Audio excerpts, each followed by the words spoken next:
মা আজ রাতে কি রান্না করব? তুমি এক কাজ করো বৌমা, লুচি আর একটু আলু ফুলকপির তরকারি করো তো। ফুলকপি ওটা তো আমি ফেলে দিয়েছি। কেন? ফ্রিজে থেকে দেখে ফুলকপির এক সাইডটা শুকিয়ে গিয়েছিল, ওই জন্য তো ফেলে দিলাম। তো ফুলকপির এক পাশটা যদি শুকিয়ে গিয়ে থাকে আর এক পাশটা তো ঠিক ছিল, সেটাকে কেন ব্যবহার করলে না? আর কোনো জিনিস ফেলার আগে তো একবার আমাকে দেখাবে। খাবার এভাবে নষ্ট করবে না, আমি খাবার নষ্ট করা একদম পছন্দ করি না। আচ্ছা এই নিন মা, খেয়ে নিন।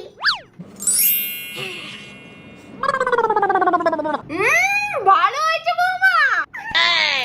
কিন্তু এত দেরি হলো কেন? আর বলবেন না, রান্নাঘরে গিয়ে দেখি তরকারিতে না ওই পাশের বাড়ির বিড়ালটা মুখ দিচ্ছে। আমি যেই তাড়া করেছি ধরপড় ধরপড় করে গিয়ে কড়াতেই পড়ে গেল। তরকারিটা ফেলে দিতে হলো। পাগল নাকি? আমি আর খাবার নষ্ট করি? আমি